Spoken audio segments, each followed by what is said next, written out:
Beautiful Hindi कहानी में आपका स्वागत है। आज की कहानी है सपना था रानी बनने का। इस कहानी के सभी पात्र और घटनाएं काल्पनिक हैं। एक मिडिल क्लास परिवार में एक बेटी का जन्म होता।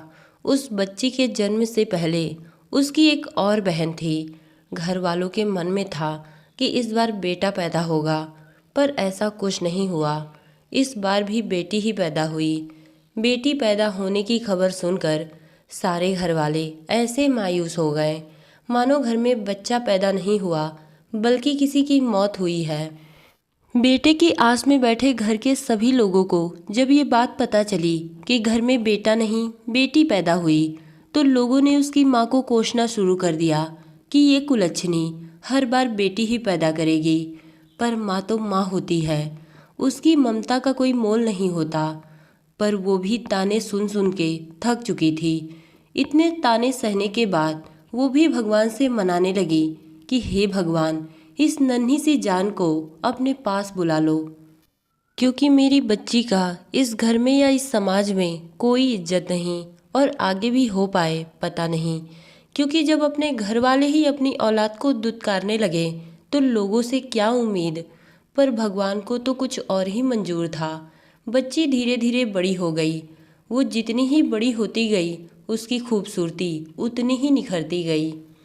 उसका मासूम और खूबसूरत चेहरा देख उसकी माँ को अपनी बेटी के प्रति अब मोह लगने लगा।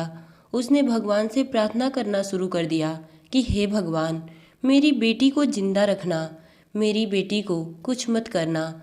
शायद इसकी खूबसूरती की वजह से कोई राजकुमार आए और इसे अपनी दुल्हन बनाकर ले जाए और ढेर सारा प्यार दे। उसकी माँ ने उसका नाम गरिमा रखा। गरिमा और गरिमा की बड़ी बहन शीतल दोनों धीरे धीरे अब बड़ी होती गईं। जिस तरह गरिमा का नाम गरिमा था, गरिमा बिल्कुल वैसे ही थी। पढ़ाई लिखाई हर चीज़ में गरिमा बहुत आगे थी। पर घर वाले ना तो गरिमा को कुछ समझते और ना ही उसकी बड़ी बहन शीतल को।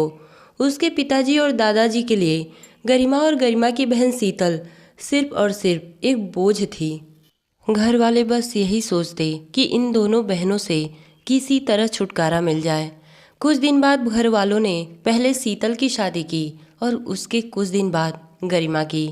गरिमा अपनी आगे की पढ़ाई पूरी करना चाहती थी। उसने सोचा, चलो मायके वाले ना सही पर ससुराल वाले शायद मेरी भावनाओं को समझकर मेरी काबिलियत की कदर करेंगे। गरिमा जब ससुराल गई तो उसे अपने ससुराल वालों से बहुत सारी उम्मीदें थीं, जो कि हर लड़की को होती है कि मायके वाले ना सही पर ससुराल वाले शायद अच्छे मिलें। पर हर किसी की किस्मत में ऐसा नहीं होता। गरिमा के साथ भी कुछ ऐसा ही हुआ। कुछ दिनों तक गरिमा के ससुराल वाले और उसके पति मनोज ने उसके साथ बहुत अच्छा बर्ताव किया।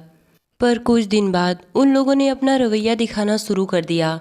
ससुराल जाने के कुछ दिन बाद से ही उसके ससुराल वालों ने गरिमा के ऊपर घर की पूरी जिम्मेदारियों का पहाड़ ढकेल दिया। सास ससुर पति और उसकी ननद उसके साथ ऐसा बर्ताव करते मानो गरिमा उस घर की बहू नहीं बल्कि एक नौकरानी है। नई नवेली गरिमा ना चाहते हुए भी अपने ससुराल वालों के सारे नखरे मजबूरन उठाती। कहाँ इतने सारे सपने लेकर आई थी और कहाँ ये सब हो गया। कुछ दिन बाद गरिमा पेट से हो गई। गरिमा अभी बच्चे पैदा नहीं करना चाहती थी, पर ससुराल वालों के दबाव में आकर उसने इस बच्चे का अबॉर्शन नहीं करवाया। गरिमा की माँ को जब गरिमा के बारे में पता चला कि उनकी बेटी गरिमा को ससुराल वाले प्रताड़ित कर रहे हैं, तो उन्होंने फ़ोन पर गरिमा से कहा, बेटा मैं इसीलिए चाहती थी कि तू पैदा होते ही मर जा। बेटा, कोई भी माँ अपनी औलाद के बारे में ऐसा नहीं सोचती, पर मैं मजबूर थी। मुझे पता था कि जब अपने नहीं कदर करते तो दुनिया में बहुत कम लोग मिलते हैं जो अपनों से ज़्यादा प्यार दें। कुछ दिन बाद गरिमा ने एक बेटे को जन्म दिया।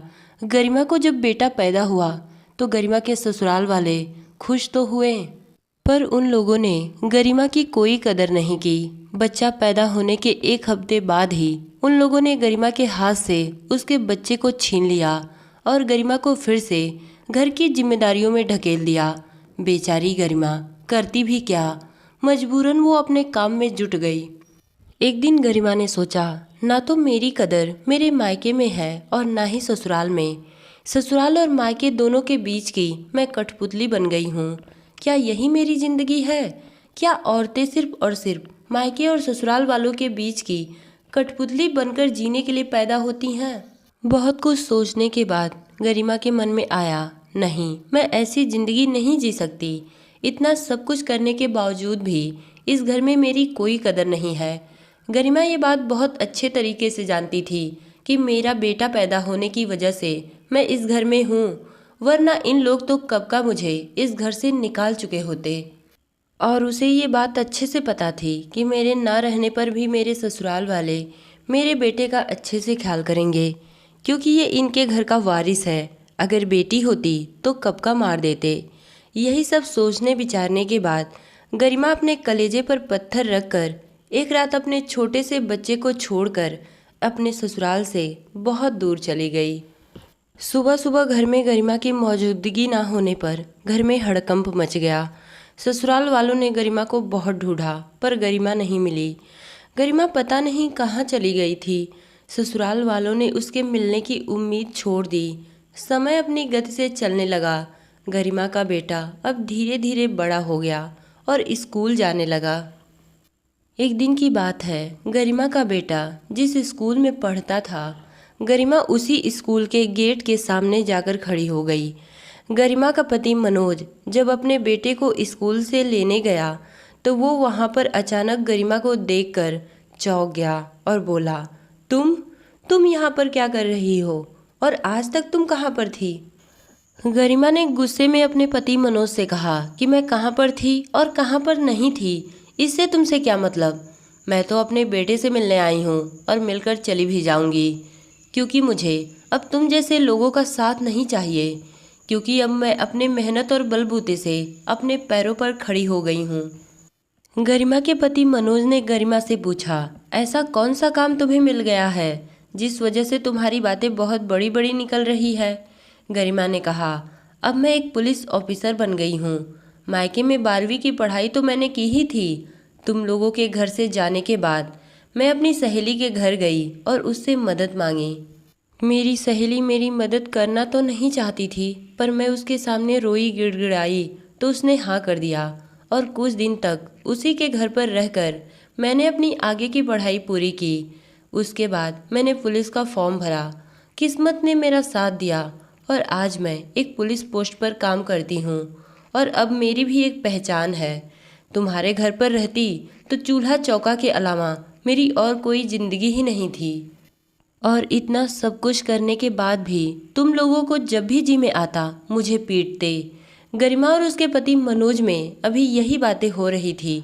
तभी उनका बेटा शुभ स्कूल के गेट के बाहर आ गया और वो गरिमा को देखते ही अपने पिता मनोज से पूछने लगा, पापा ये कौन है?